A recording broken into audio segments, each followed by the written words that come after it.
नमस्कार. आज आहे 9 जून 2026. तर महाराष्ट्रातल्या शेतकऱ्याला एक अंदाज देणार आहे. तर राज्यातल्या सर्वप्रथम शेतकऱ्याला सांगतो की राज्यामध्ये महाराष्ट्रामध्ये मान्सूनचं आगमन झालंय. पण ते कसं झालंय? दक्षिण महाराष्ट्रामध्ये काही जिल्ह्यामध्ये झालंय, म्हणजे काही सांगली, सातारा, सोलापूर, कोल्हापूर, बीड जिल्ह्यामध्ये काही भागातच झालंय. लातूर जिल्ह्यात काही भागातच झालंय. लातूर जिल्ह्यात काही भागात, पण सर्वदूर झालेलं नाही. म्हणून हा अंदाज सर्व शेतकऱ्यांना लक्षात. तर मग पुढची परिस्थिती काय राहणार आहे? तर उद्या 10 जूनला तुम्हाला एक सांगू इच्छितो. जून 10 पासून काय होणं? आणखीन मराठवाडा आणि दक्षिण महाराष्ट्राकडेच, म्हणजे इकडल्या भागातच आणखीन मान्सून राहील. पण उत्तर महाराष्ट्र, विदर्भाकडे आणखीन ते पाऊस, मान्सूनचा मोसमी पाऊस दाखल होणार नाही.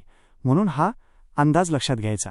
त्याच्यानंतर तुम्हाला एक सांगू इच्छितो, 10 मध्ये 101112 पर्यंत आणखीन काय होईल, म्हणजे मराठवाडा आणि दक्षिण महाराष्ट्रामध्ये सातारा, सांगली, सोलापूर, कोल्हापूर, पुणे, आणि इकडे मराठवाड्याचे लातूर जिल्हा, बीड जिल्हा, परभणी जिल्हा, नांदेड जिल्हा, धाराशिव, लातूर, हिंगोली ह्यापर्यंतच काय होईल, म्हणजे आणखीन 10111213 पर्यंत पाऊस राहील. म्हणून हा अंदाज लक्ष.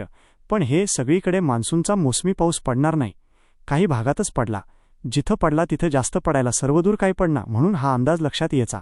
पण त्याच्यानंतर काय झालं? विदर्भातल्या शेतकऱ्याचे फोन आले.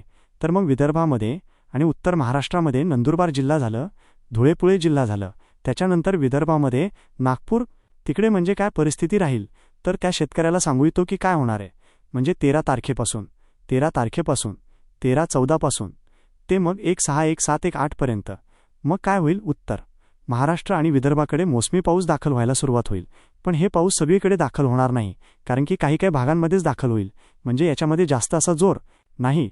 काही भागात जिथं पडला तिथं जास्त पडायला, काही भागात कमी पडायला आहे. म्हणून एवढा दूर नाही. जिथे ओल झाले तिथेच होणार आहे. काही भाग सोडून देखील देईल.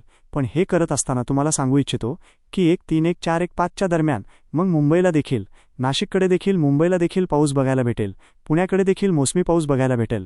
नंदुरबार, धुळे जिल्हा, जळगाव जिल्हा, संभाजीनगर जिल्हा, कन्नौती भाग, त्याच्यानंतर सैगाव तालुका, त्याच्यानंतर बुलढाणा जिल्हा, अकोला जिल्हा, अमरावती जिल्हा, वर्धा, भंडारा, गोंदिया, चंद्रपूर, यवतमाळ ह्या पट्ट्यामध्ये काय होईल? मग 13च्या नंतर तिकडल्या पट्ट्यामध्ये मोसमी पाऊस बघायला भेटेल. पण तो पण सर्वदूर नाही राहणार. काय होणार आहे? काय भागातच पडणार आहे. मग शेतकऱ्याला सांगू, याच्यामध्ये काय झालं की आहे पण थोडा कमजोर आहे.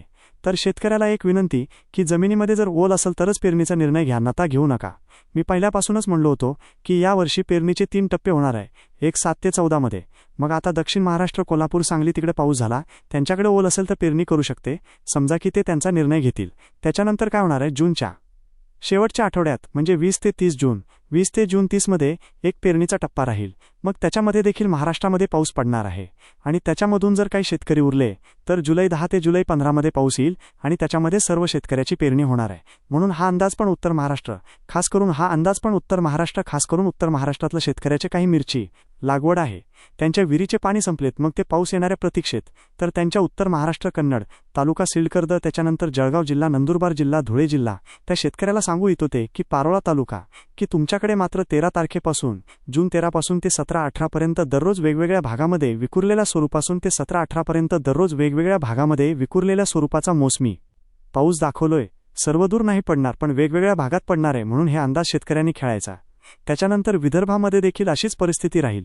विदर्भामध्ये देखील काय होईल? जून 13 पासून ते 17-18 पर्यंत 1-3-1-4-1-5-18 या 17-18च्या दरम्यान तिकडे विदर्भात देखील काही जिल्ह्यामध्ये दाखल होईल.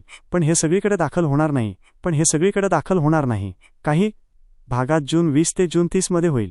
मग त्याच्यामध्ये मता आणखीन जवळपास खूप ठिकाणी भरपाई झालेली दिस. म्हणून शेतकऱ्याला सांगू, पेरणी करत असताना निर्णय स्वतः घ्यावा. कारण की काय होतं, जमिनीमध्ये ओल नसाल, 4 बोटावर पेरणी केली तर ती फेल जाते. म्हणून चांगली इथंभर ओल गेल्यानंतर शेतकऱ्यांनी पेरणीचा निर्णय घ्यावा. परत एकदा शेतकऱ्याला सांगतो, हे मोसमी पाऊस कसा आहे? दक्षिण महाराष्ट्रातून आलेला आहे, कर्नाटकमधून आलेला. त्याच्यामुळे काय व्हायला ते ह्यामध्ये 10 आज देखील 11-12 पर्यंत काय होणार आहे? सांगली जिल्हा, सोलापूर जिल्हा, पुणे जिल्हा, त्याच्यानंतर बीड जिल्हा, धाराशिव जिल्हा, लातूर जिल्हा, हिंगोली जिल्हा, यवतमाळ जिल्हा ह्या परिसरामध्ये काय होईल? जालन्यापर्यंत, की हे थोडं बऱ्याच ठिकाणी, म्हणजे ह्या 3 दिवसांमध्ये 1-1-1-2-1-3 पर्यंत बऱ्याच भागांमध्ये कव्हर करल. पण काही भाग सोडून देखील देईल. काही ठिकाणी मग खूप देखील पडलं. म्हणून देखील सर्व शेतकऱ्यांना खेळायचं. त्याच्यानंतर मात्र 14 पासून देखील मग मुंबई, नाशिक, नंदुरबार जिल्हा, धुळे जिल्हा, जळगाव जिल्हा, बुलढाणा जिल्हा, अकोला जिल्हा, अमरावती, वर्धा, नागपूर, भंडारा, गोंदिया ह्या पट्ट्यात मग काय होईल म्हणजे विदर्भ, उत्तर महाराष्ट्र, मुंबई, नाशिक, सिन्नर या पट्ट्यामध्ये काय होईल मग 14च्या नंतर बऱ्याच ठिकाणी मान्सून दाखल झालेली दिसल, पण ह्याची व्याप्ती खूप नाही. काही भागातच पडेल, काही भाग देखील कमी राहील. मग याच्यामधून जिथं नाही जर झाला तर तिथं जून 20 ते जून 30 मध्ये परत एकदा पाऊस येणार आहे. मग तिथं त्या ठिकाणी पाऊस येणार आहे. मग तिथं त्या ठिकाणी पाऊस येईल आणि त्याच्यामधून जर काही शेतकरी उरले तर मग जुलै 10 ते जुलै 15 मध्ये एक पाऊस येईल आणि त्याच्यामध्ये सर्व शेतकऱ्याच्या पेण्या होतील. अचानक वातावरण बदल झाला तर लगेच एक विषय दिला जाईल. धन्यवाद. आणि रोज नवनवीन पावसाचा अंदाज अचूक पाहण्यासाठी आपले YouTube चॅनल सबस्क्राईब करा.